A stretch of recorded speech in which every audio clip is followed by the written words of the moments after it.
एक मिनट।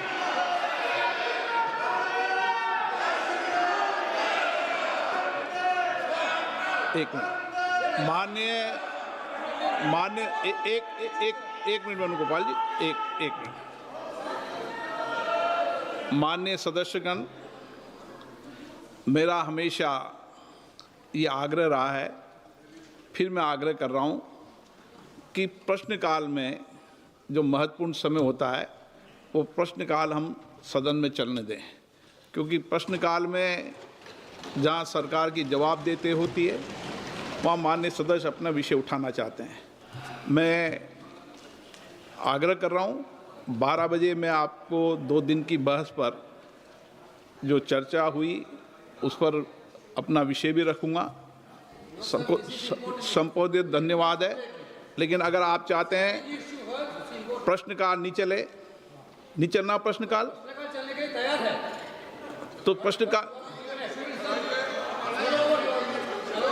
आप प्रश्नकाल चलने देना नहीं चाहते तो बैठे।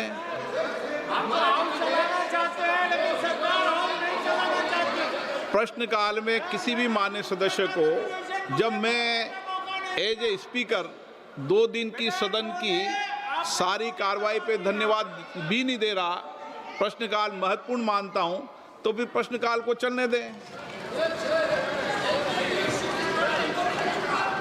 आप प्रश्नकाल नहीं चलने देते, सदन की कार्रवाई आज 12 बजे तक के लिए स्थगित की जाती है।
वित्त संबंधी स्थायी समिति के 3 प्रतिवेदनों की एक प्रति हिंदी तथा अंग्रेजी संस्करण सभा पटल पर रखता हूं। Report of the Department Related Parliamentary Standing Committee on Housing and Urban Affairs, Srimati Jaya Amitabh Bachchan ji. Not tab. Sir, I rise to lay the 9th report on demands for grants of the Ministry of Housing and Urban Affairs, both in Hindi and English, of the Standing Committee on Housing and Urban Affairs listed against my name in today's list of business. It is there in yes, Amitabh.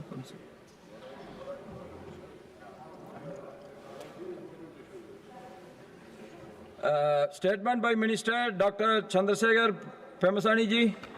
Sir, I would like to lay a statement. 2 statements at serial number 6A and 6B. Sir, I would like to lay a statement showing status of implementation on the recommendations and observations contained in the 20th report of Standing Committee on Communications and Information Technology on Real Estate Management in the Department of Posts, and statement regarding withdrawal of funds made from Contingency Fund of India for servicing interest obligation on sovereign guarantee bonds raised by MTNL. Thank you.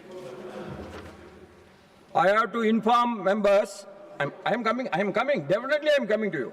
I have to inform members that the Business Advisory Committee in its meeting held yesterday, that is the 11th March 2026, has allocated time for government business as follows.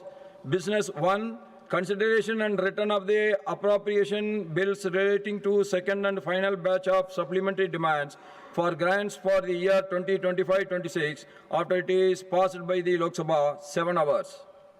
Item number 2, 1, consideration and return of the appropriation bills relating to demands for grants for the year 2026-27 after it is passed by the Lok Sabha, and 2, consideration and return of the Finance Bill 2026 after it is passed by the Lok Sabha, putting together the entire two together 7 hours. The committee recommended that the remaining ministries for discussion on their working may be finalized by consultation between the government and the opposition parties at the earliest, failing which the chairman may identify the ministries for discussion on their working. The committee, after some deliberations, also recommended that in order to ensure the coverage of more questions during the question hour, the direction by the chairman regarding asking the crisp supplementaries by members and previous replies by ministers to questions supplementaries may be strictly adhered to. The committee further recommended that one supplementary may be allowed to the member in whose name a start question is listed, and the 3 other members may be allowed one supplementary each. This recommendation may, however, be implemented from the next session of the Rajya Sabha. Now, Honorable Leader of the Opposition, please. Why? Thank you sir. He is there now. Thank you sir. आपको धन्यवाद करता हूँ. आज आप पढ़े होंगे कि जो जम्मू कश्मीर में फारूक अब्दुल्ला साहब के ऊपर हमला किया गया है और तो हमला किया गया है और उनकी सुरक्षा खतरे में है. और ये आज ऐसा माहौल वहाँ पर क्यों हुआ? क्योंकि उनकी सुरक्षा खतरे में इसलिए है कि उस जम्मू कश्मीर को स्टेट का स्टेटस था. वहाँ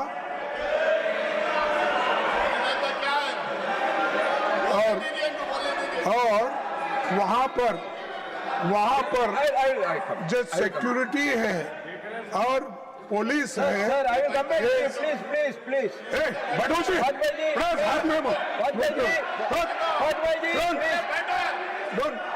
सर, वहाँ की सिक्योरिटी पूरी सेंट्रल गवर्नमेंट देखती है और यहाँ के होम मिनिस्टर के कंट्रोल में सिक्योरिटी रहने की वजह से आज ये हालत वहाँ पर हो रही है. लॉ एंड ऑर्डर खत्म हो रहा है और इम्पोर्टेंट लीडर्स को मारे जाने की मंसूब कर रहे हैं. अगर थोड़े देर 1 ही मिनट अगर होता तो फारूक अब्दुल्ला को मार देते थे. ये हुआ कि लोकल उनकी जो साथ में रहने वाली सिक्योरिटी है उसने बचा ली. लेकिन मैं समझता हूं कि क्या गवर्नमेंट का इरादा है कि फारूक अब्दुल्ला साहब को मारने का? क्या है?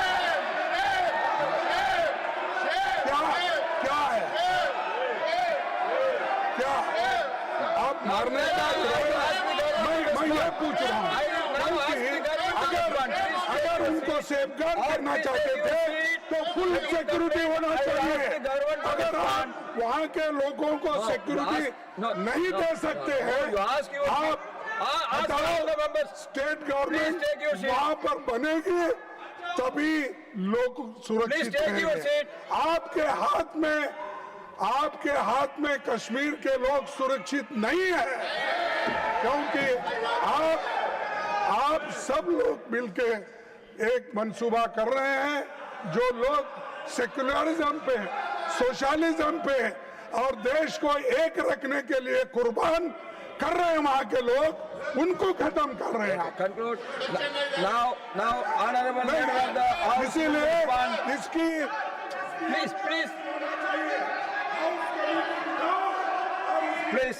Please.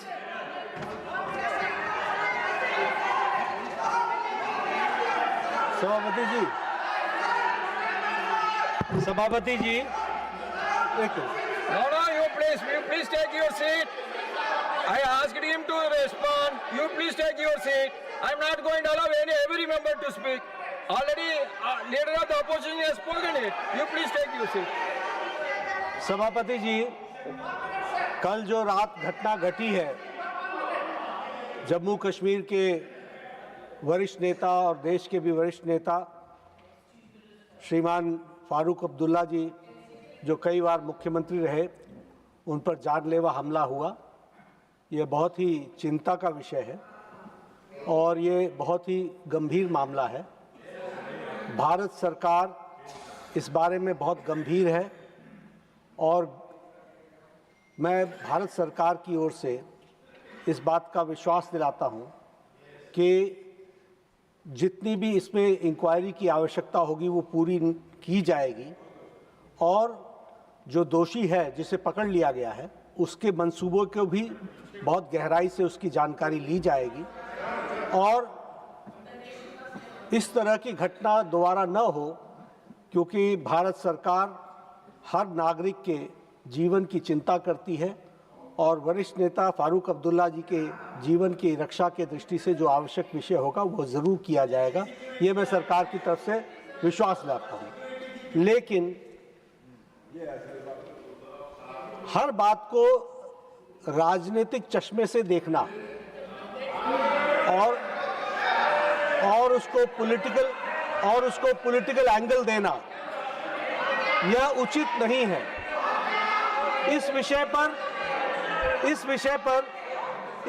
पर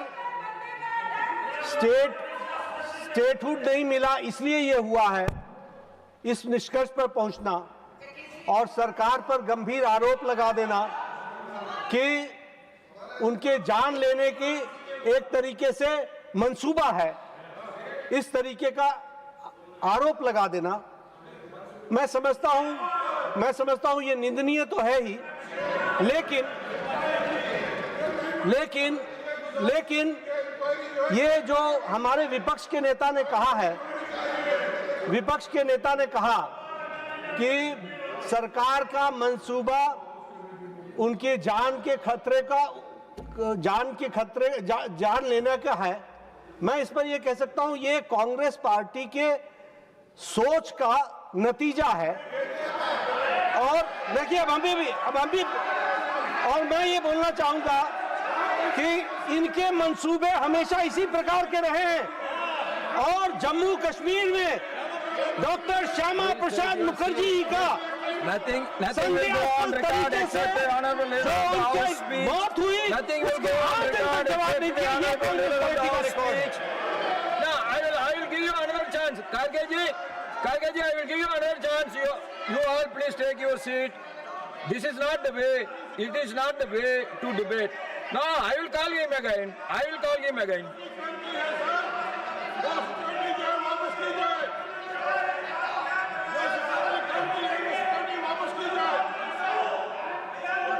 Now matters rise with permission. Shriman Harbhajan Singh ji. We will discuss later. Now Shriman Harbhajan Singh ji.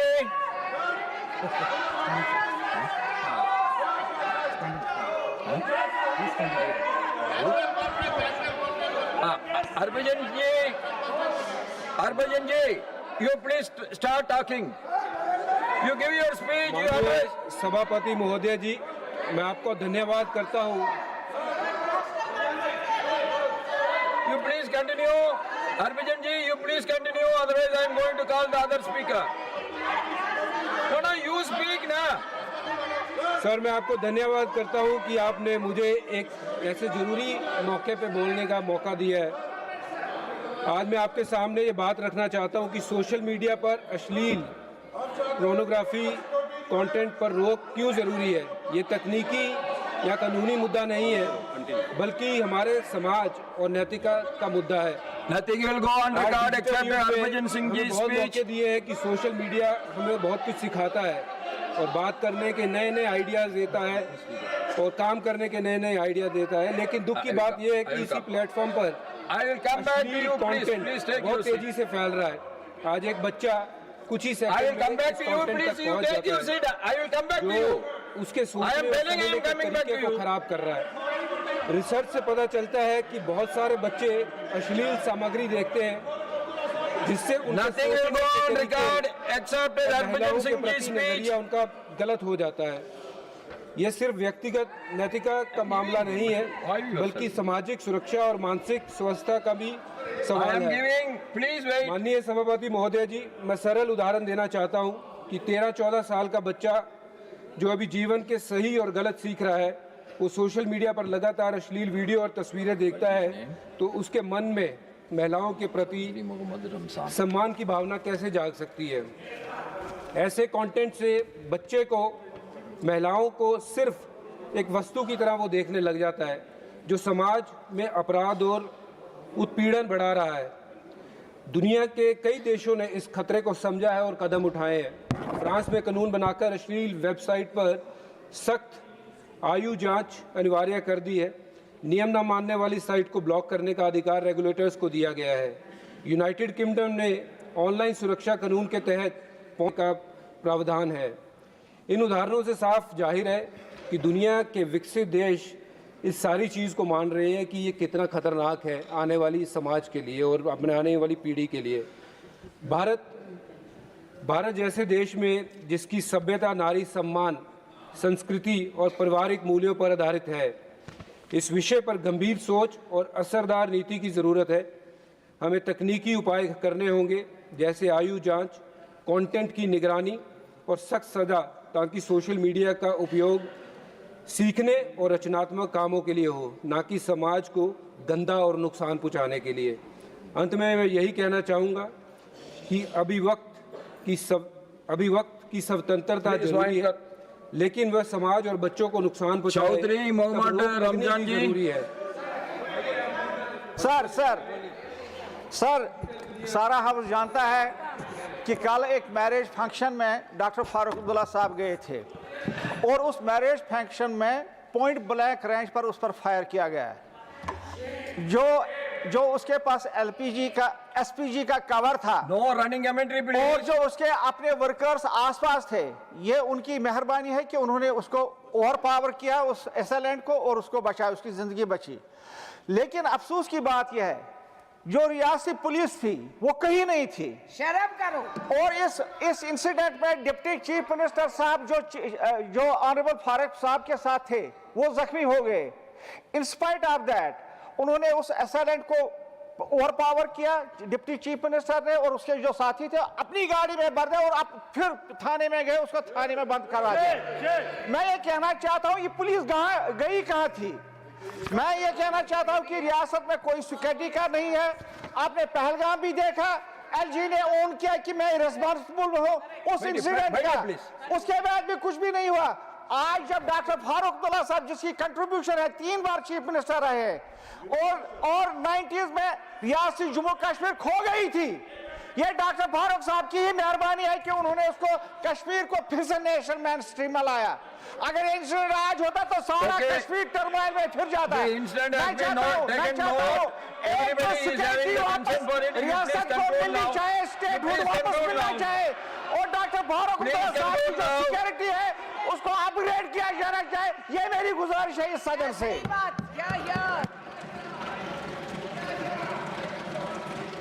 What is his name? Ghulam Ali Khatami. Ghulam Ali. Mr. Ghulam Ali ji.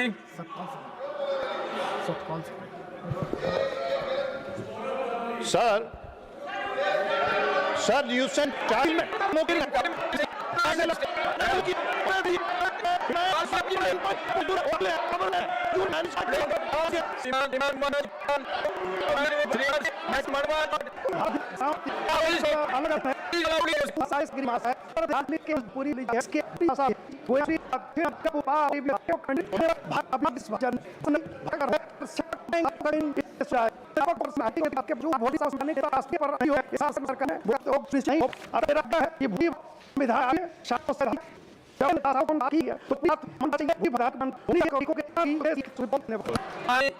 इसलिए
These companies may start their own subsidiaries or they may buy out the existing Indian companies. So this is going to create a big impact in our economy. So I request to you, sir, to kindly reconsider this policy of allowing 100% FDI in insurance sector. Thank you, sir. श्रीमान जावेद अली खान जी। धन्यवाद सभापति जी। उत्तर प्रदेश में प्राथमिक शिक्षा का जो सरकारी तंत्र है, government network of primary education, वो लगभग ध्वस्त हो चुका है। स्कूलों में पढ़ाई नहीं हो रही है। हमारे यहाँ इतनी भारी कमी है शिक्षकों की कि 1.5 लाख शिक्षा मित्र नाम मात्र के मानदेय पर कार्य कर रहे हैं, उनको स्थायी नहीं किया जा रहा है। सर, 85,000 स्थायी पद शिक्षकों के खाली पड़े हैं। 4,18,000 पद हैं प्राथमिक शिक्षा में, 85,000 खाली पड़े हैं। 2,586 एकल विद्यालय हैं, मतलब कक्षा 1 से कक्षा 5 तक एक अध्यापक पढ़ाता है। 27,000 स्कूल बंद हो चुके हैं या मर्ज कर दिए गए हैं एक दूसरे में। सर, ये स्थिति है वहां की। और कारण क्या है कि जो बचे खुचे शिक्षक हैं वो पढ़ाने के अलावा दूसरे काम कर रहे हैं। कौन से काम? एक SIR नाम की आफत हमारे ऊपर मुसल्लत कर दी गई उत्तर प्रदेश में। सारे अध्यापक पिछले 5 महीने से SIR में लगे हुए हैं, कहीं कोई पढ़ाई का काम नहीं हो रहा है। जनगणना वो करते हैं, बाल गणना वो करते हैं, पशु गणना वो करते हैं, महिला विधवा वृद्धा पेंशन का सत्यापन और सर्वे वो करते हैं, राशन कार्ड का सत्यापन करते हैं, आवास योजनाओं के लाभार्थियों का सत्यापन करते हैं, मिड डे मील बनवाने से लेकर के खिलवाने तक का काम करते हैं, स्कूल के भवन का निर्माण अध्यापक कराते हैं, स्वास्थ्य योजनाओं में आयुष्मान कार्ड और आभा ID बनवाने में सहयोग करते हैं, उज्ज्वला शौचालय और घर घर जल का उसका डाटा कलेक्शन करते हैं, और कुछ राज्यों में तो आवारा पशुओं और कुत्तों को नियंत्रण करने की भी जिम्मेदारी का आर्डर प्राथमिक विद्यालयों के शिक्षकों को दिया गया था। सर, इलाहाबाद हाईकोर्ट ने कहा था इनसे गैर शैक्षणिक कार्य न लिए जाएं। सर, मेरी मांग ये है कि शिक्षा के अतिरिक्त जो भी काम इन शिक्षकों से लिए जाते हैं प्राइमरी एजुकेशन के, उनको स्थायी रूप से बंद किया जाना चाहिए। इसके लिए RT एक्ट में भी संशोधन करना पड़ेगा, क्योंकि RT एक्ट में जनगणना, आपदा राहत और चुनाव की ड्यूटी का काम इनको दे दिया गया है। उसमें आपदा राहत तो ठीक है, लेकिन जनगणना और चुनाव की ड्यूटी क्योंकि 12 महीने चलती है, इसको उससे हटाया जाए संशोधन करके, और स्कूलों में प्राथमिक शिक्षा को पूरे तरीके से संचालित करने की गारंटी करे सरकार। इन्हीं शब्दों के साथ बहुत बहुत धन्यवाद। श्रीमान Samik Bhattacharya ji. Thank you sir. मैं एक बहुत गंभीर विषय के ऊपर इस सदन का ध्यान आकर्षित करना चाहता हूं। सर, देश की स्वतंत्रता का बाद बहुत सारे पाकिस्तानी और चीनी देश छोड़ के चले गए थे और उसका साथ साथ उसको प्रॉपर्टी भी छोड़ के चले गए थे। वो सारे प्रॉपर्टी के ऊपर 1968 में एक एनिमी प्रॉपर्टी एक्ट बना और उसके बाद 2017 में enemy property amendment and validation act ये भी बना। जितना सारे प्रॉपर्टी है उस प्रॉपर्टी का रक्षा की दायित्व भारत सरकार की है और वो उसका रक्षा करते हैं। पूरा देश में करीब 12,000 ऐसा प्रॉपर्टी है और सबसे ज़्यादा प्रॉपर्टी है हमारा पश्चिम बंगाल में 4,376 4,376।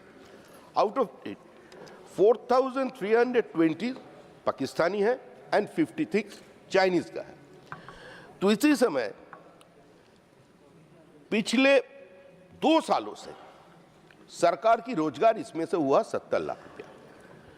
अभी सबसे गंभीर विषय ये है, 536 प्रॉपर्टी ये इलीगली एनक्रोच्ड है। सरकार को कुछ करना चाहिए। पूरा पश्चिम बंगाल में चाहे वॉकअप प्रॉपर्टी हो, चाहे एनिमी प्रॉपर्टी हो, चाहे रेल की जमीन हो, चाहे डीवीसी के जमीन हो, चाहे देवत्तर संपत्ति हो, सारे के सारे ऊपर कब्जा बना के बैठे हुए हैं। ये भी नहीं है, अभी तो पश्चिम बंगाल की जितना गैस डीलर है उसका पास जाकर के गन पॉइंट में उससे गैस उठा के ले जा रहे हैं आर्टिफिशियल कार्सिटी बनाने के लिए। एक सरकार पूरा सीमा खुला छोड़ दिया। ये इसका सारा इंपीचमेंट मोशन कुछ नहीं है, इमोशन है। बांग्लादेशी घुसपैठियों के लिए इमोशन, रोहिंग्या के लिए इमोशन, जो स्वर्गवासी हो गए उसके लिए इमोशन। ये कितना दिन करेगा? हम तो कांग्रेस भाइयों को सब बोलेंगे।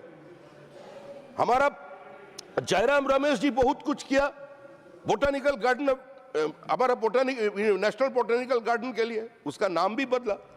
पूरा बांग्ला भाषाभाषी लोग उसका आभार व्यक्त करते हैं, लेकिन आज उसका भीतर भी घुसपैठिया घुस गए। जहां जमीन देखो, और उसको इलेक्ट्रिसिटी भी मिल रहा है, उसको वाटर सप्लाई भी मिल रहा है। अब बंगाल में तो एक कॉमन स्लोगन है, बांग्ला के गुजरात होते देबो ना, but what is happening? Gujarat सरकार ने तो अपने राज्यवासी को उधर स्टैच्यू ऑफ यूनिटी दिया और हमारा सरकार हमको गुलशन कॉलोनी दे दिया। गुलशन कॉलोनी। श्रीमान संजय राउत जी। सर, आपके माध्यम से मैं देश के ऐसे विशाल केंद्र शासित प्रदेश की जनता की मांग इस सदन में उठाना चाहता हूं, जिस प्रदेश का कोई सदस्य इस सदन में नहीं है। दादरा और नगर हवेली, दमन और दीव के लाखों नागरिक लंबे समय से अपने लोकतांत्रिक अधिकारों की मांग कर रहे हैं।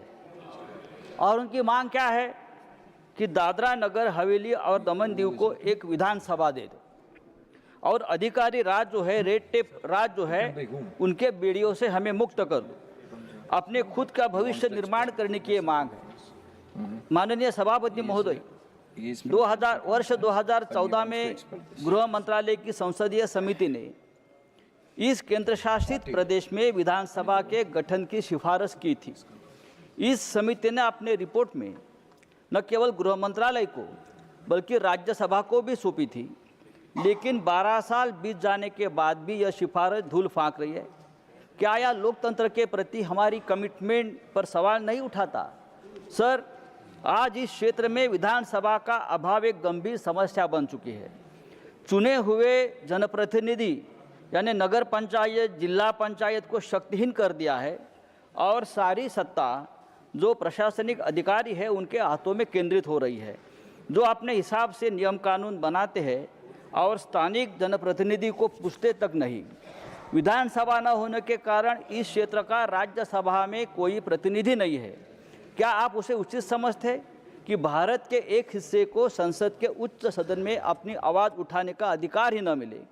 वहाँ के लोग सवाल उठाते हैं कि जब सिक्किम, गोवा, पुडुचेरी जैसे छोटे राज्य जिनके पास 1 या 2 लोकसभा की सीट है, सीमित राजस्व है, उनको विधानसभा का दर्जा आप दे सकते हो, तो दादरा नगर हवेली और दमन दीव को यह अधिकार क्यों नहीं? इस क्षेत्र के पास लोकसभा की 2 सीटें हैं, इसका रेवेन्यू उन छोटे राज्यों से कई गुना ज़्यादा है, आबादी बढ़ रही है, फिर भी उनके साथ ये सौतेला व्यवहार को क्यों है? सर, पहले ये क्षेत्र पोर्तुगीज की गुलामी में जकड़ा था, आज आज़ादी के इतने वर्षों बाद भी ये अधिकारी राज के चंगुल में फंसे हुए हैं। क्या ये हमारी डेमोक्रेटिक व्यवस्था का माहौल नहीं है?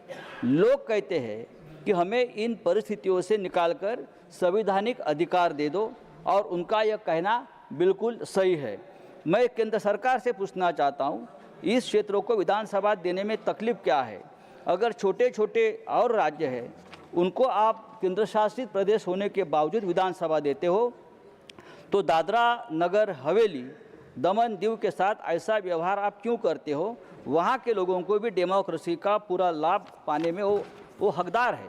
सर, मैं फिर एक बार इस सदन के माध्यम पार्थसारथी रेड्डी गारू। Honorable Chairman, sir, I rise to draw the urgent attention of the government to the rapidly growing cancer-related issues in the country, which is silently becoming a major public health emergency. As may be seen, the number of the cancer cases in India is rising sharply every year due to the following main reasons, sir. Many cancers are detected at a very late stage, that is stage 3 and stage 4. Lack of routine screening, especially in rural and semi-urban areas of the country. Lack or low level of awareness about the early symptoms of the cancer-related problems. Cancer treatment and medication is very expensive in this country, and the poor and downtrodden people are unable to bear the cost of treatment. Keeping in view of the rapidly increasing number of the patients of the cancer diseases across India, there is an urgent need of more medical, surgical, and radiation oncologists.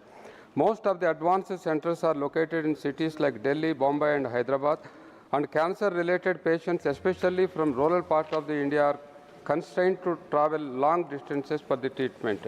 A lot of gap between in the infrastructure. Factors like unawareness of early symptoms of cancers lead to increase in the cases of the breast, cervical, lung, and colorectal cancers. Though the government is making all-out efforts to spread awareness among the people related to cancers that occur due to the tobacco consumption and environmental pollution, sir, still the cancer remains as a major concern. Millions of the families, particularly the average and middle income group people, are being pushed into financial distress because of the extremely high cost of the treatment of the cancer-related diseases. Sir, I request your kind intervention in government taking the following urgent measures in order to reduce the occurrence of the cancers. Ensure accessibility and affordability of all life-saving oncology drugs. Launch a national mass cancer screening mission for early detection.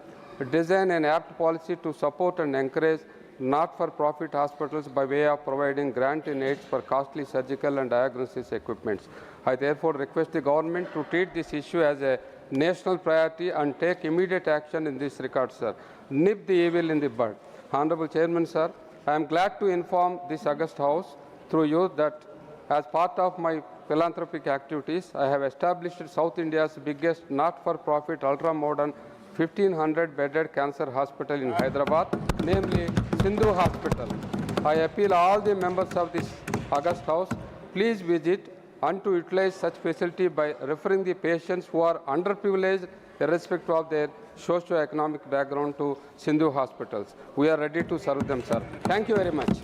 Shrimati दर्शना सिंह जी। धन्यवाद सभापति महोदय, आपने मुझे 0 our में मेरा विषय रखने के लिए जो अवसर दिया, इसके लिए आपका मैं आभार प्रकट करती हूँ। महोदय, आज का जो विषय है वो मेरे गृह जनपद चंदौली जिले से जुड़ा हुआ विषय है। वहाँ पर धान के क्लस्टर की स्थापना के संदर्भ में मैं अपनी बात रखना चाहती हूँ। महोदय, चंदौली को पूर्वांचल का धान का कटोरा कहा जाता है। यहाँ के किसान प्रतिवर्ष बड़ी मात्रा में धान का उत्पादन करते हैं। ज़्यादातर किसान छोटे और सीमांत हैं और वे पारंपरिक तथा आधुनिक दोनों तरीकों से खेती करते हैं, लेकिन उनके पास धान को सुरक्षित रखने के लिए पर्याप्त व्यवस्था नहीं होती है। कटाई के बाद यदि धान में नमी रह जाती है तो उसके खराब होने की आशंका बनी रहती है। ऐसे में कभी कभी किसान अपना धान कम दाम पर बेचने को विवश हो जाते हैं और भंडारण न होने के कारण उचित लाभ नहीं मिल पाता है। महोदय, मैं बताना चाहती हूं कि 80 और 90 के दशक में भारत अनाज के लिए अमेरिका जैसे देशों पर निर्भर रहा करता था, लेकिन आज माननीय प्रधानमंत्री जी के कुशल नेतृत्व के कारण भारत सबसे ज़्यादा अनाज पैदा करने वाले देशों में शामिल हो गया है। और मुझे आज ये बताते हुए भी खुशी हो रही है कि वर्तमान समय में आज चावल के उत्पादन में भारत विश्व में पहले स्थान पर पहुंच गया है। पहले कांग्रेस सरकार के समय चावल गोदामों में सड़ जाते थे, लेकिन आज माननीय प्रधानमंत्री श्री नरेंद्र मोदी जी की गरीब कल्याणकारी सोच के कारण 80 करोड़ लोगों को मुफ्त राशन उपलब्ध कराया जा रहा है। महोदय, हमारा जो जिला है चंदौली चावल उत्पादन में एक बड़ा योगदान दे रहा है, इसी कारण इसको पूर्वांचल का धान का कटोरा कहा जाता है। मैं इस सदन के माध्यम से माननीय कृषि एवं किसान कल्याण मंत्री जी से आग्रह करती हूं कि किसानों को अच्छा लाभ मिल सके, इसके लिए चंदौली जिले में धान के क्लस्टर की स्थापना की जाए। महोदय, चंदौली में धान के क्लस्टर के स्थापित होने से न सिर्फ चंदौली बल्कि मिर्ज़ापुर, सोनभद्र, जौनपुर, गाजीपुर समेत पूर्वांचल के अन्य जिलों में भी किसानों को इसका लाभ मिलेगा। महोदय, चंदौली ऐसा क्षेत्र है जहां देश के विभिन्न हिस्सों के लिए रेल की अच्छी कनेक्टिविटी है, जल मार्ग है और सड़क यातायात भी बहुत सुगम है। अतः धान के क्लस्टर की स्थापना के लिए यहाँ की जो परिस्थितियां हैं वो बहुत अनुकूल है। सुरेश रेड्डी गारू।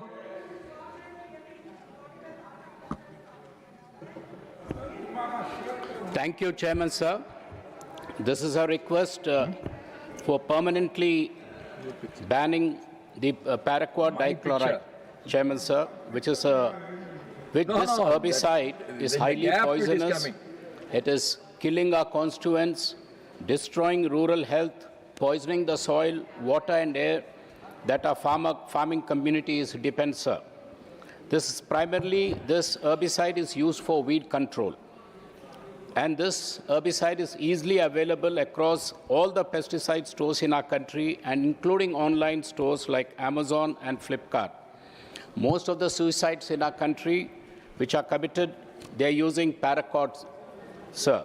Accidental deaths, mostly children who touch this, which is stored in a bottle, consume it, and most of the deaths of the children are also due to this paraquat. It is reported that there are 100 suicide deaths in Telangana alone and almost 1,000 suicide deaths in India every month by consuming this paraquat, sir.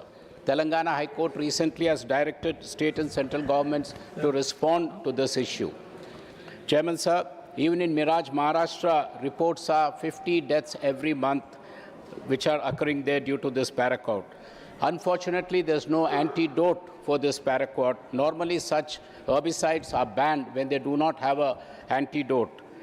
The emetic solution used in this should be 0.5%, but in India, what is being sold is only at 0.1%. So that does not create a vomiting sensation, which would have acted as an antidote and have got the pesticide out of the system, sir. The Indian Medical Association recently held meetings across the country, including Hyderabad, and have requested to ban this herbicide immediately, Chairman, sir.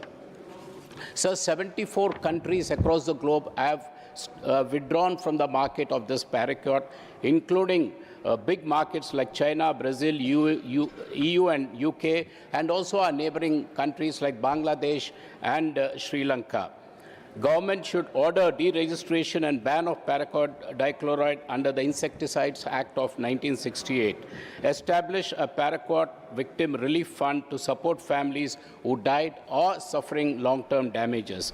Alternate weed controls like bush cutters, power weeders, other harmless chemicals like glyphosate and pesticrol should be given on subsidy, as this is a major harm, especially to the farmers who are using it very rampantly, unaware that there is this killing pesticide which is surrounding them, sir. So I request the government to immediately respond and impose a national ban on this dangerous pesticide. Thank you, sir. श्रीमान professor Ram Gopal Yadav ji. धन्यवाद श्रीमान। No, that is coming in between, sir. Paramilitary forces.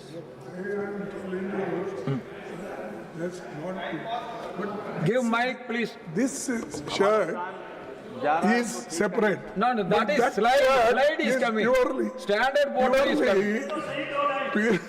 purely, it is RSS. No, that is my old photo. It is coming. I am RSS, no doubt about it. I will never deny it. हमारा 9 second चले गए, उसको ठीक करवाइए पहले। Chair yes, no RSS. Chair yes, no Congress. That I know.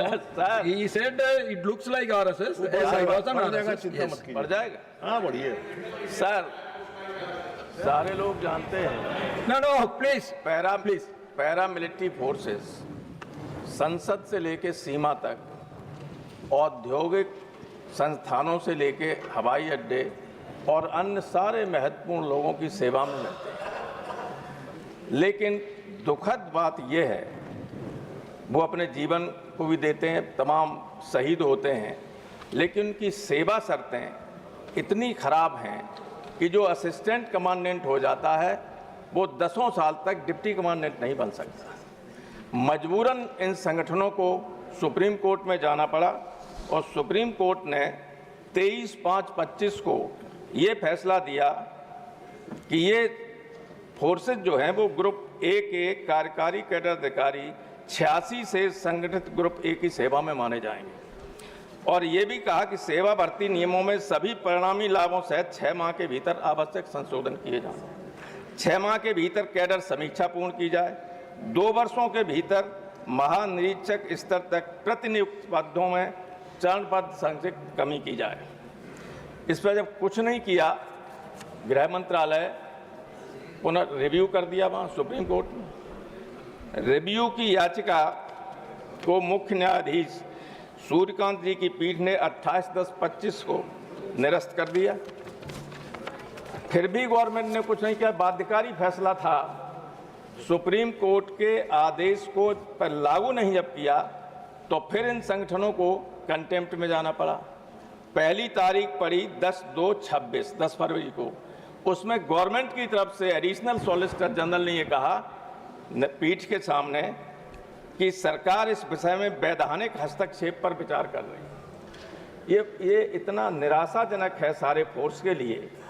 देखिए sir, एक इसी सुप्रीम कोर्ट ने एक टीचर्स के बारे में कहा 20-20, 25-25, 30-30 साल से लोग नौकरी कर रहे हैं, सबको इम्तिहान देना पड़ेगा, फेल हो जाएंगे तो हटा दिए जाएंगे। ये प्राइमा फेसी गलत फैसला था, लेकिन सुप्रीम कोर्ट का उसमें रिव्यू करने के लिए गवर्नमेंट नहीं गई वहाँ। इस पर रिव्यू करने के लिए संसद में न यहाँ आई और न वहाँ गई। यहाँ संसद के द्वारा इसको निरस्त कराना चाहते हैं। जो लोग अपनी जान दे रहे हैं आपकी रक्षा में, अगर कोई हमला करता है तो गोली पहले खाने के लिए वो तैयार रहते हैं। मुझे अफसोस है और आश्चर्य भी है कि गवर्नमेंट सुप्रीम कोर्ट के इस आदेश को पालन क्यों नहीं कर रही है। 12-13 हज़ार अधिकारियों का सारा कैरियर खराब है। IAS, IPS लोग आ जाते हैं ना।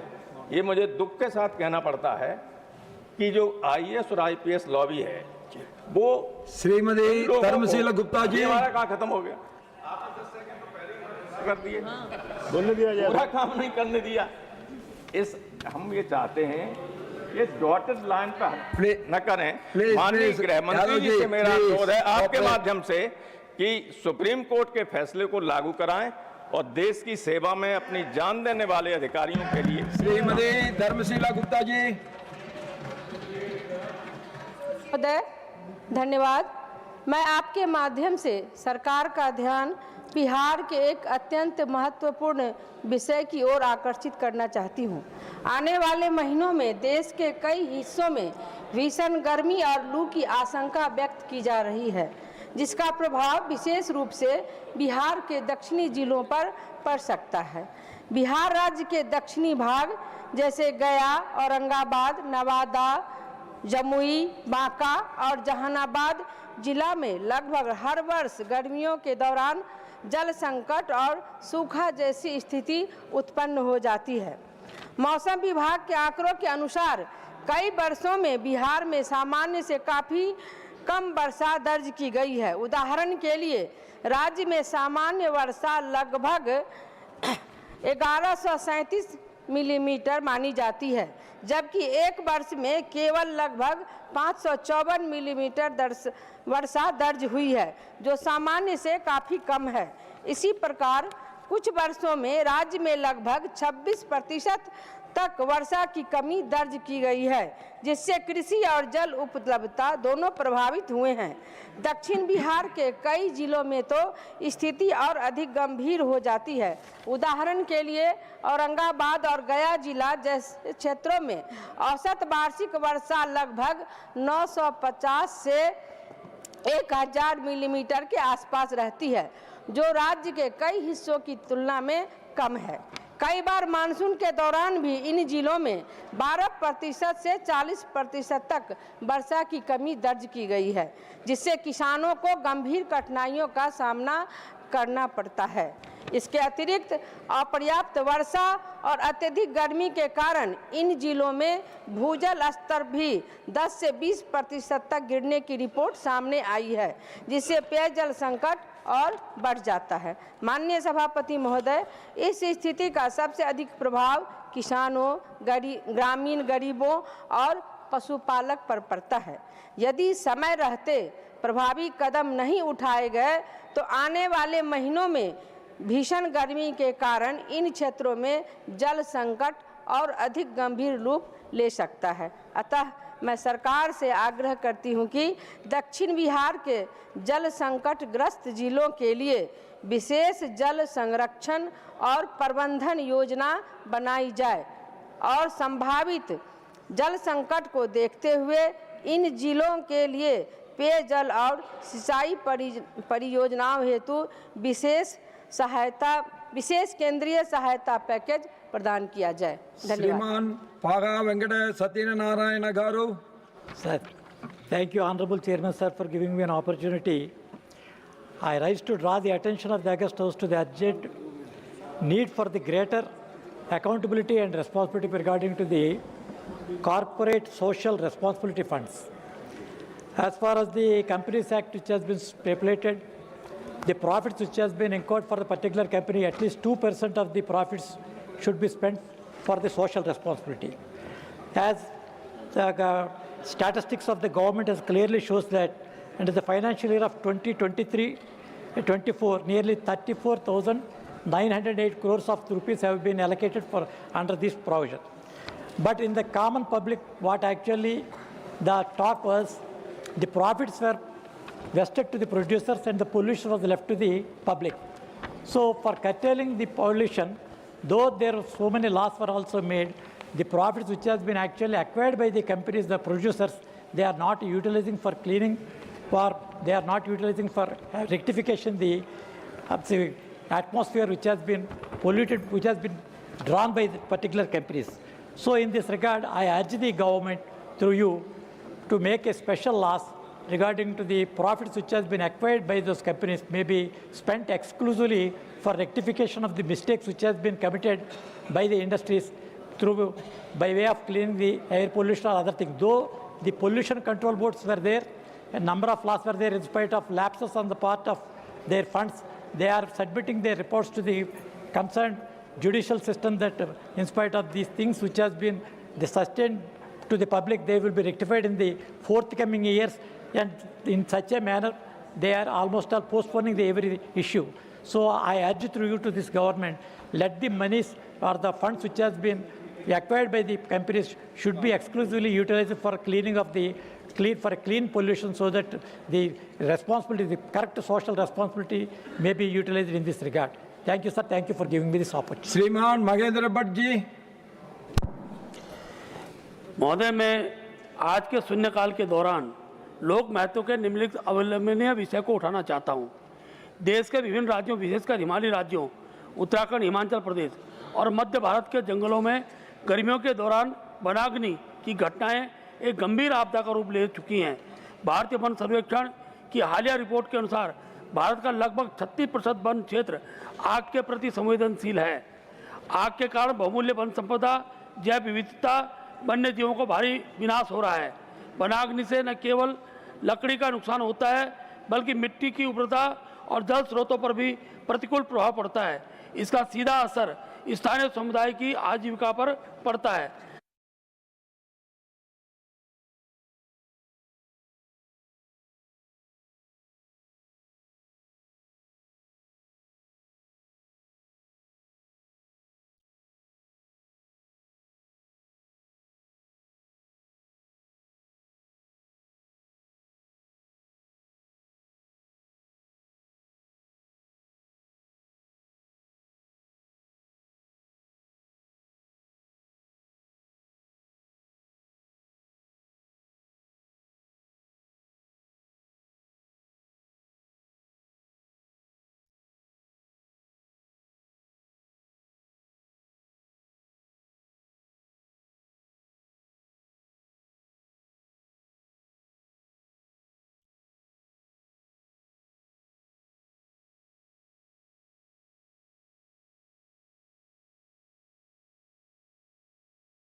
माननीय सभासदों, माननीय अध्यक्ष जी,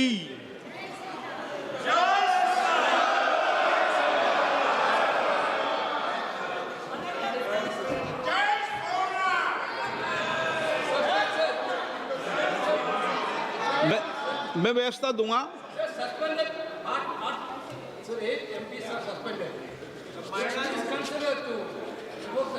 बात करते हैं, बात करते हैं। नहीं, बात करते हैं, बात करते हैं। माननीय सदस्यगण, स्वतंत्र भारत के संसदीय इतिहास में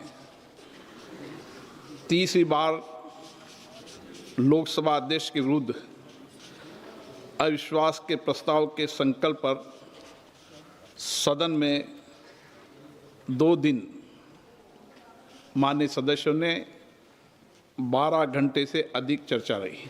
मैंने रेजोल्यूशन मूव किया था, मुझे बोलने को नहीं मिला सर। और सबसे अधिक चर्चा रही ताकि सभी मान्य सदस्यों के विचार, तर्क और चिंताएं सदन के समक्ष आ सके। प्रतिपक्ष के माननीय सदस्यों ने विपक्ष की आवाज़ दबाने और निष्पक्षता के अभाव की बात कही। माननीय सदस्यों ने आसन की निष्पक्षता, सदन की कार्यकुशलता एवं भारत की संसद की वैश्विक उपलब्धियों की बात की। वहीं माननीय सदस्यों ने हमारे संसदीय लोकतंत्र की व्याख्या की एवं सदन की गरिमापूर्ण परंपराओं, नियमों और प्रक्रियाओं पर अपना दृष्टिकोण रखा।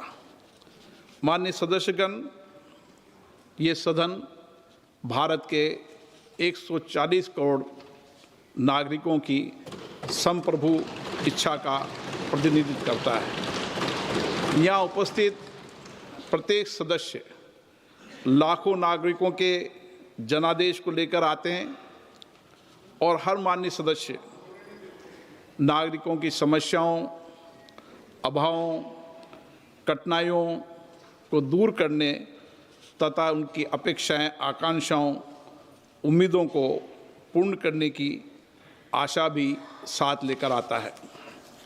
मैंने हमेशा यह प्रयास किया कि सदन के अंदर प्रत्येक माननीय सदस्य नियमों और प्रक्रियाओं के तहत विषय मुद्दों पर अपने विचार व्यक्त करें। सभी माननीय सदस्यों को इसके लिए पर्याप्त अवसर भी देने का मैंने प्रयास किया। ये सदन समाज के अंतिम व्यक्ति में खड़े हर व्यक्ति की आवाज़ बने, ऐसा मैंने प्रयास किया। मैंने निरंतर प्रयास किया कि मैं उन माननीय सदस्यों को सदन की कार्रवाई में हिस्सा लेने के लिए प्रेरित करूं, जो या तो संकोच करते हैं या नहीं बोलते हैं।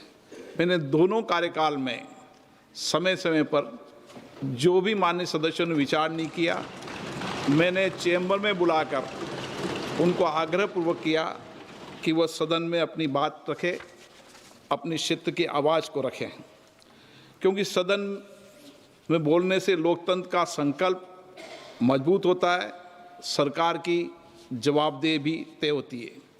ये सदन विचारों का, चर्चा का जीवंत मंच रहा है।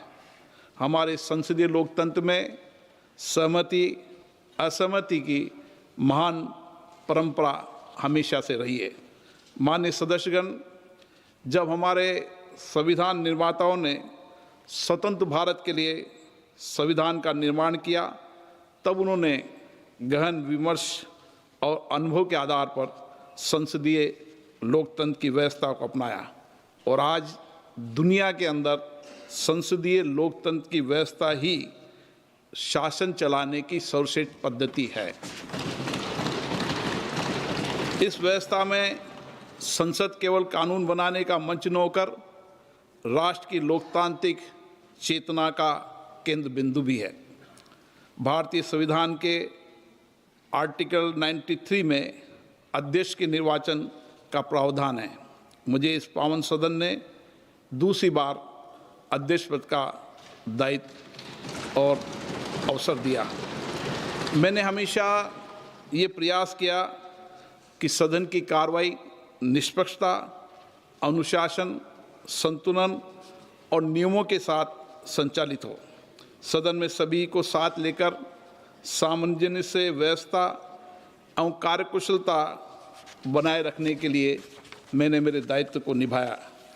मेरा हमेशा ये प्रयास रहता है कि सदन की गरिमा, मर्यादा और प्रतिष्ठा में उत्तरोत्तर वृद्धि होती रहे। मंगलवार दिनांक 10 फरवरी 2026 को प्रतिपक्ष के कुछ माननीय सदस्यों ने अविश्वास प्रस्ताव का नोटिस दिया। हमारे संविधान द्वारा स्थापित संसदीय लोकतंत्र की व्यवस्था में मेरा हमेशा अटूट विश्वास रहा है। मैंने अपने नैतिक कर्तव्यों का निर्वहन करते हुए अविश्वास के प्रस्ताव के प्रस्तुतीकरण के साथ ही सदन की कार्रवाई से अपने आप को अलग कर लिया। पिछले 2 दिनों में इस सदन ने लोकतंत्र की एक महत्वपूर्ण संसदीय प्रणाली को पूरा किया। इस चर्चा के दौरान अनेक विचार, अनेक दृष्टिकोण, अनेक भावनाएं इस सदन के सामने रखी गई। मैंने सदन के प्रत्येक माननीय सदस्य की बात को गंभीरता और ध्यान से सुना। मैं इस सदन के सभी माननीय सदस्यों का हृदय से आभार व्यक्त करता हूं, चाहे उन्होंने समर्थन में अपने विचार रखे हों या आलोचना के रूप में अपने सुझाव दिए हों। लोकतंत्र की यही विशेषता है, यहाँ हर आवाज़ सुनी जाती है और हर दृष्टिकोण को महत्व दिया जाता है। ये आसन किसी व्यक्ति का नहीं है, ये भारत की लोकतांत्रिक परंपरा, संविधान की भावना और इस महान संस्था की प्रतिष्ठा का प्रतीक है। मेरे पूर्ववर्ती अध्यक्षों ने इस सदन की मर्यादा और परंपरा को मजबूत किया और हमेशा इस सदन की प्रतिष्ठा बढ़ाई है। संस्थाएं, मर्यादा और परंपरा स्थायी रहती है। सदन द्वारा मुझ पर व्यक्त किए गए विश्वास के लिए मैं सभी का आभार व्यक्त करता हूं। मैं आपको विश्वास दिलाता हूं, इस विश्वास को अपनी जिम्मेदारी मानते हुए पूरी निष्ठा, निष्पक्षता और संवैधानिक मर्यादा के साथ निभाने का प्रयास करूंगा। कुछ माननीय सदस्यों ने कहा कि प्रतिपक्ष के नेता को बोलने से रोका जाता है, उन्हें बोलने का पर्याप्त अवसर नहीं दिया जाता है।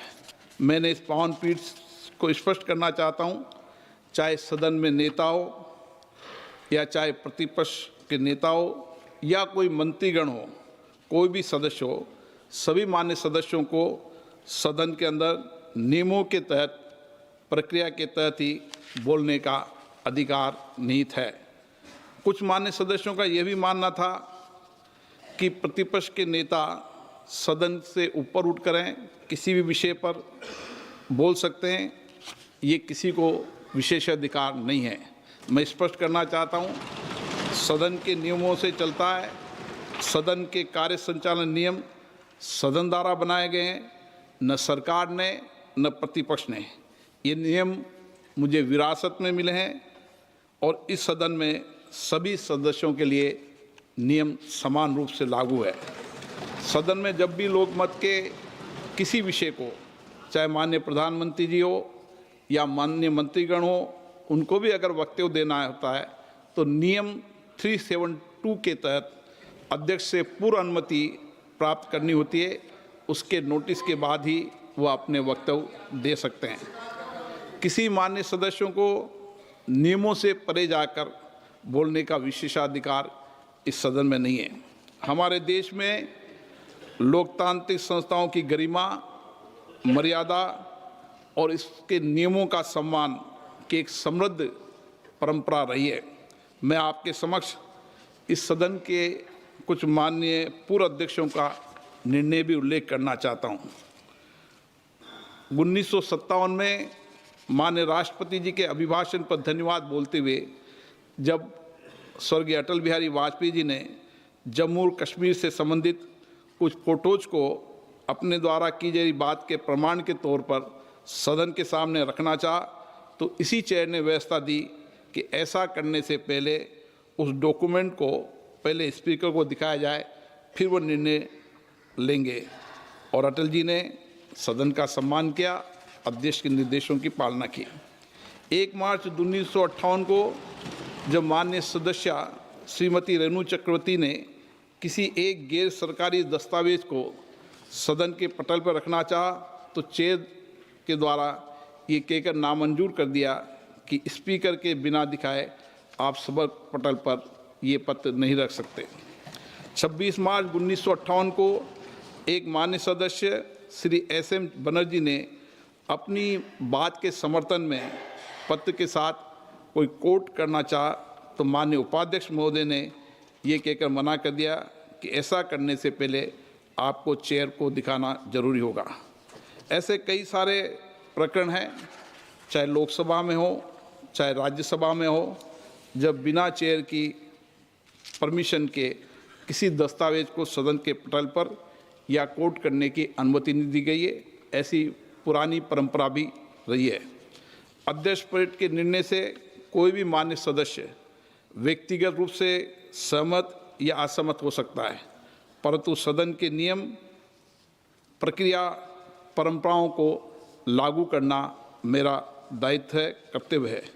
जब भी कुछ मान्य सदस्य सदन की मर्यादाओं के विरुद्ध आचरण व्यवहार करते हैं, तब सदन की मर्यादा बनाए रखने के लिए मुझे कठोर निर्णय और व्यवस्थाएं देनी पड़ती है।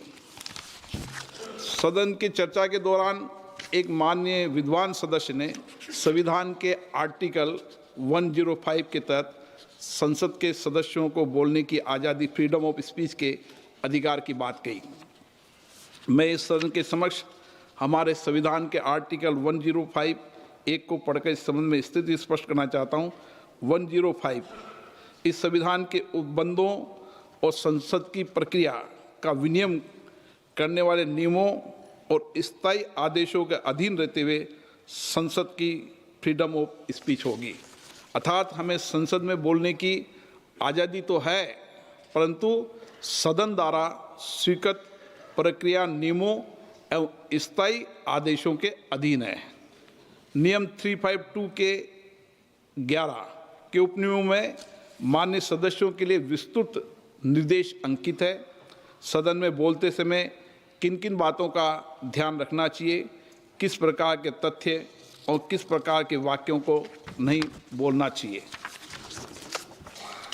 चर्चा के दौरान अध्यक्ष पीठ के द्वारा प्रतिपक्ष के कुछ सदस्यों ने माइक बंद करने का विषय भी उठाया। इस बारे में मैं पहले भी स्पष्ट कर चुका हूं। आसन के पास कभी भी माइक ऑफ या ऑन करने का बटन नहीं होता है। प्रतिपक्ष के मान्य सदस्य भी आप पीछे शैलजा से पूछ लो। प्रतिपक्ष के मान्य सदस्य भी इस पीठासीन अधिकारी के रूप में जब वो कार्य करते हैं तो उनको भी ये भली भांति पता है। सदन में ये व्यवस्था है, जिस मान्य सदस्य को बोलने की अनुमति दी जाती है वही मान्य सदस्य उसका ही माइक ऑन होता है। चर्चा के दौरान महिला सदस्यों के सम्मान को लेकर भी विचार व्यक्त किए। मेरे मन में हमेशा हमारी माननीय महिला सदस्यों के प्रति सर्वोच्च सम्मान रहा है। मेरा हमेशा ये प्रयास रहा है हर माननीय महिला सदस्य को सदन में बोलने का पर्याप्त अवसर दें और पर्याप्त समय दें, और प्राथमिकता के आधार पर भी मैंने हमेशा महिला सदस्यों को बोलने में प्राथमिकता दी है। मुझे इस बात का गर्व है कि मेरे अध्यक्षीय कार्यकाल में सबसे ज़्यादा महिला सदस्यों ने और सभी महिला सदस्यों ने अपने विचार रखे हैं।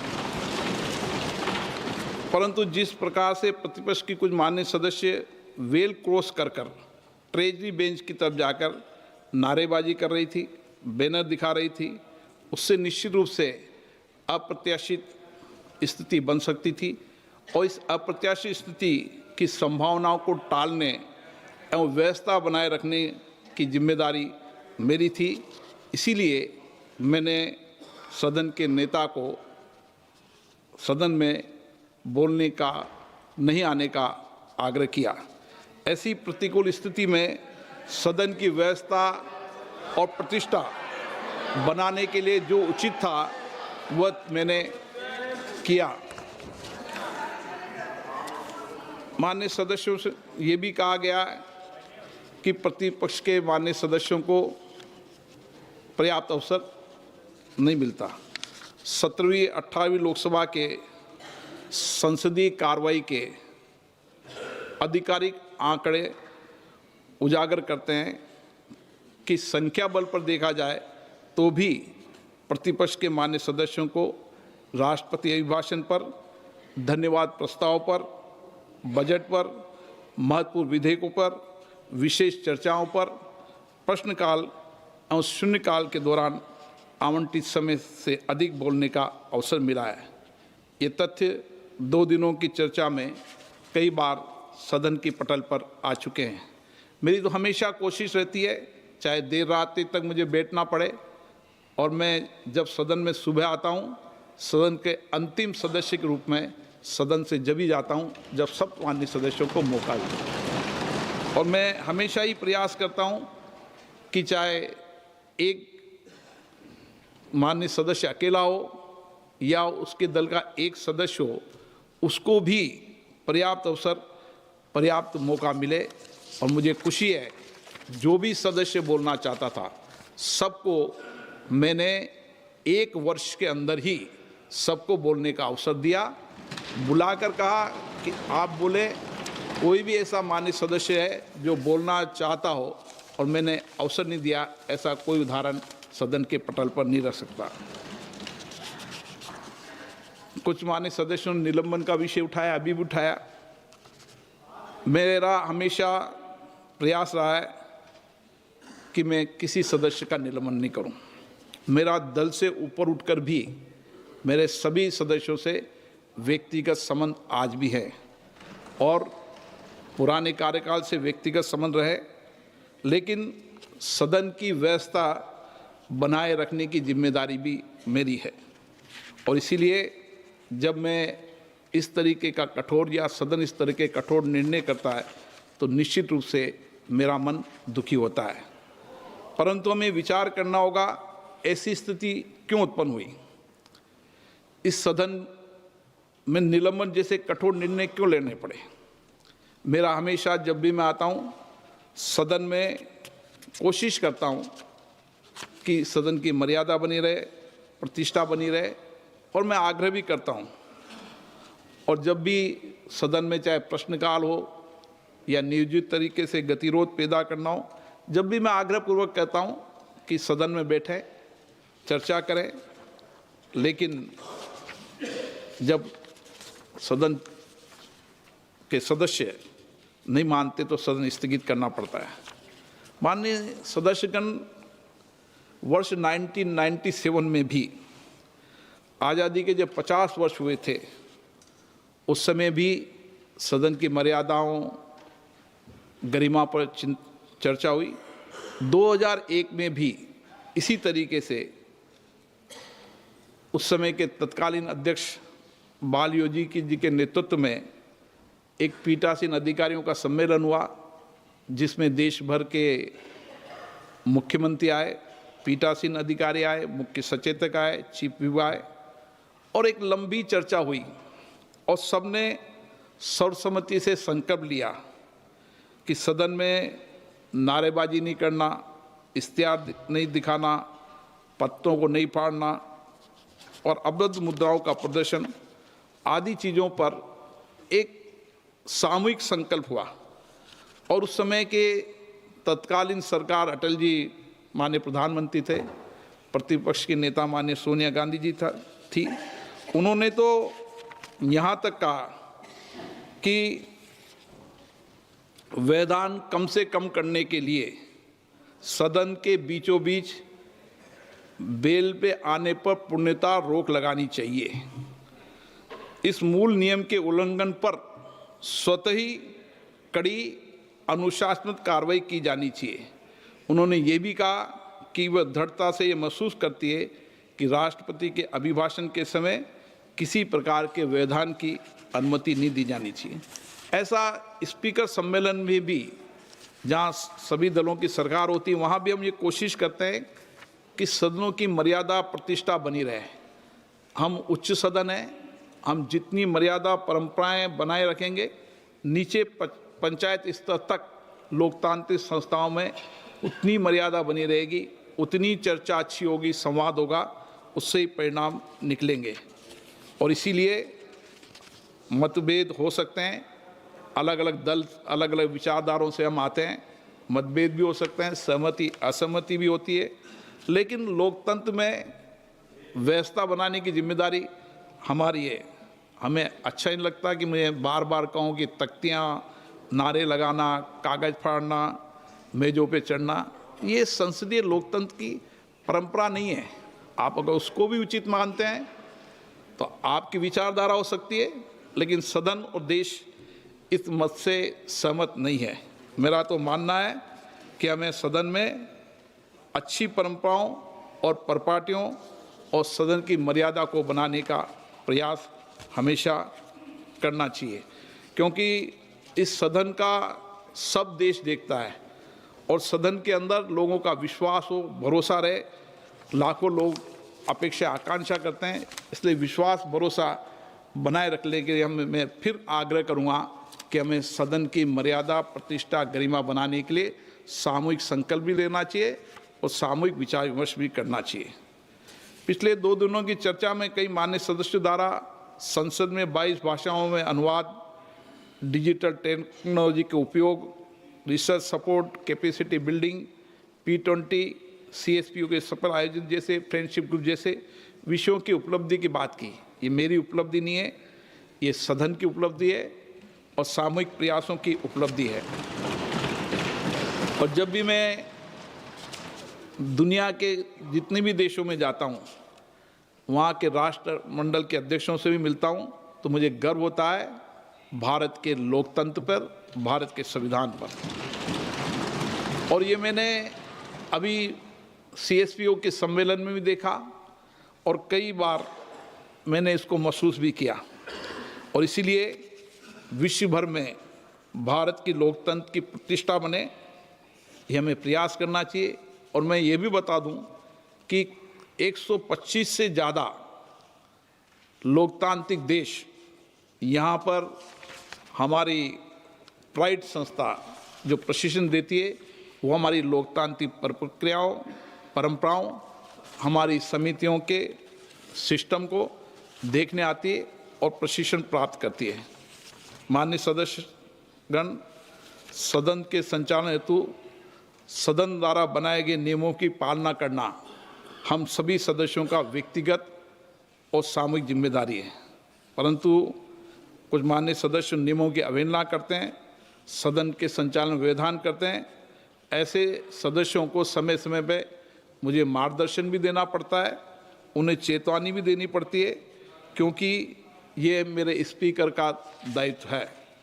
नियम 378 भी स्पष्ट करता है, अध्यक्ष द्वारा व्यवस्थाएं बनाए रखी जाए और अपने निर्णयों के प्रयोजन के लिए जो शक्तियां मुझे मिली है उसमें सदन की मर्यादा में बनाए रखने की कोशिश करता हूं। लोकतंत्र की संस्थाएं स्थायी होती है, मजबूत संस्थाएं एक मजबूत लोकतंत्र का निर्माण करती है। यदि हम स्वयं इस संस्थाओं की प्रतिष्ठा को कम करेंगे तो इससे किसी व्यक्ति अथवा दल को नहीं, पूरे राष्ट्र को क्षति होगी। संवैधानिक संस्थाओं का सम्मान करना केवल औपचारिकता नहीं है, ये लोकतंत्र की स्थिरता का आधार है। माननीय सदस्यगण, जब भी सदन में शोर होता है, नियोजित व्यवधान होता है, जब जनता के मन में निराशा पैदा होती है, मैं आपसे विनम्रतापूर्ण आग्रह करना कि भारत के जनमानस में सदन के प्रति विश्वास और भरोसा बनाए रखने के लिए हम सबको सहयोग करना चाहिए। हमारा महान संविधान, हमारे नियम, हमारी परंपराएं हमें विरासत में मिली है। जहां मुझे इस महान विरासत पर गर्व है, वहीं मेरा संकल्प भी है कि इसमें महान विरासत को हमेशा आगे बढ़ाऊं, कभी भी सदन की मर्यादा में कमी नहीं आने दूं। मैं सदन में पक्ष प्रतिपक्ष सभी मान्य सदस्यों को जब संरक्षक के रूप में देखता हूं, तो चाहे कितनी भी प्रतिकूल परिस्थिति हो, कोई मान्य सदस्य मेरे मत से सहमत हो असहमत हो, मेरे खिलाफ कुछ वक्तव्य भी दे, लेकिन मेरा हमेशा प्रयास रहेगा, मैं इस संकल्प के लिए अटक हूँ कि सदन की मर्यादा और प्रतिष्ठा को बनाए रखने के लिए मैं कटिबद्ध हूँ। ये सदन हमेशा नियम प्रक्रियाओं से चला है और भविष्य में भी ये सदन नियम प्रक्रिया से ही चलेगा, चाहे कोई सहमत हो या असहमत हो। माननीय सदस्य, प्रशंसा हो या आलोचना, इस सब के बीच मेरा एक ही संकल्प है, सदन की मर्यादा और नियमों की रक्षा करना।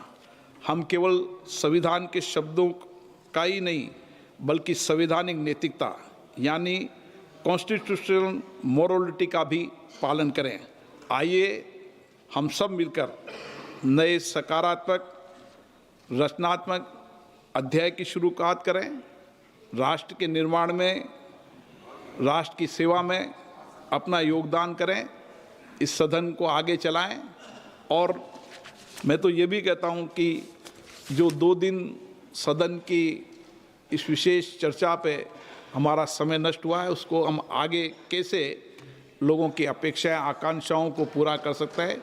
इसलिए देर रात्रि तक बैठकर भी हमें ये 14 घंटे पूरे करने चाहिए, ताकि देश की जनता में ये भरोसा पैदा हो कि सदन हमेशा लोगों की अपेक्षाएं, आकांक्षाएं, उनकी चिंता, उन कठिनाइयों पर चिंता व्यक्त करता है।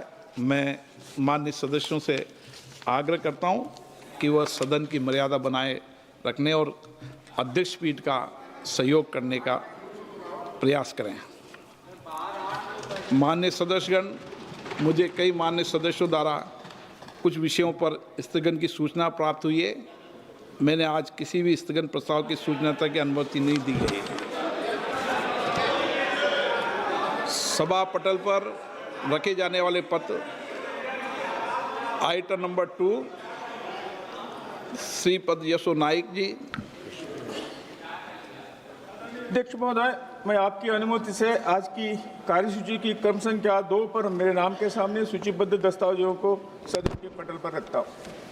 आइटम नंबर 3 श्री अजय टमटा जी की अनुमति से कार्यसूची के क्रम संख्या 3 पर मेरे सामने उल्लेखित वक्तव्य को सदन के पटल पर रखता हूँ। आइटम नंबर 4 श्री अर्जुन राम चौधरी जी, अर्जुन राम मेघवाल जी, सॉरी चौधरी जी। धन्यवाद सर। ये चौधरियों के बीच में रहते हैं। Honourable speaker sir, with your kind permission, on behalf of my colleague Shri Tokan Sahu, I rise to lay on the table of the House papers pertaining to Ministry of Housing and Urban Affairs mentioned against his name at serial number 4 as per today's revised list of the business. Thank you, sir. Item number 5 Shri Raj Bhushan Chaudhary ji. With your kind permission, I rise to lay the paper mentioned against my name in today's list of business at serial number 5 on the table of the House. Item number 6 Shri रंगा अप्पा बाड़ने जी। Honorable Chairman sir, I wish to present a copy each of the 2 reports, Hindi and English version of the Standing Committee on Energy on a demand from grant 2026-27 of the Ministry of Power and the Ministry of New and Renewable Energy as listed against my name is today's list of business. Item number 7 Shri B Mehtab ji. धन्यवाद sir. I rise to present the following reports, Hindi and English version of the Standing Committee on Finance. 30th report on demand for grants 26-27 of the Ministry of Finance, Department of Revenue. 31st report on demand for grants 26-27 of the Ministry of Corporate Affairs.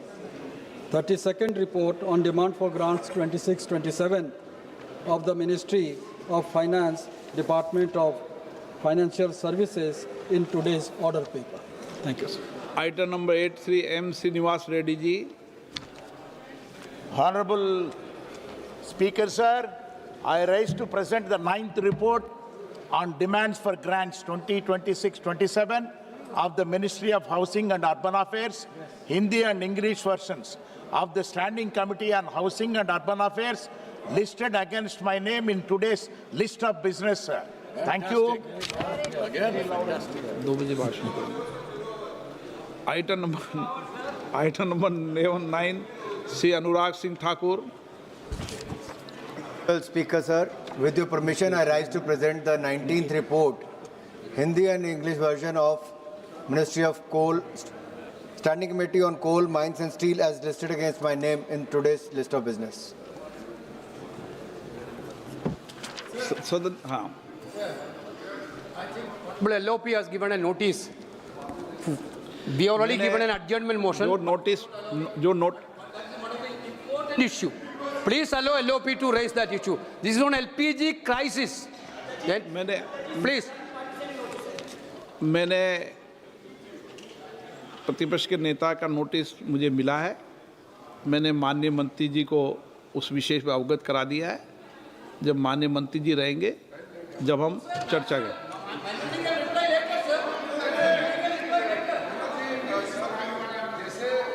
Speaker साहब ने कहा है मुद्दा urgent और important है, तो सरकार उसका जवाब देना चाहेगा, स्टेटमेंट देना चाहेगा। ये नहीं कहा कि सरकार कुछ नहीं कहेंगे, कहा कि लीडर ऑफ अपोजिशन को नोटिस मिला है। उन्होंने, स्पीकर साहब ने सरकार को भी बता दिया है कि ऐसा नोटिस आया है, तो तय करेंगे, फिर आपको जानकारी देंगे। हम ऐसा नहीं कह रहे कि हम नहीं बोलेंगे। अरे मंत्री तो होना पड़ेगा। We want to respond immediately. Anything, any matter which is urgent needs to be responded.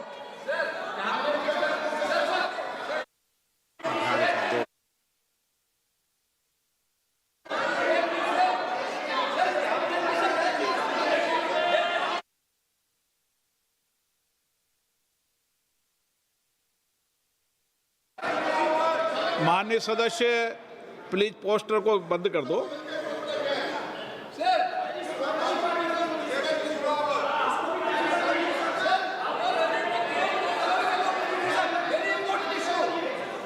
सदन की कार्रवाई आज 2 बजे तक के लिए स्थगित की जाती है।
শুক্রবার থেকে শুরু হতে চলেছে ত্রিপুরা বিধানসভা 2026 সালের বাজেট অধিবেশন। শুক্রবার অর্থাৎ 13ই মার্চ শুরু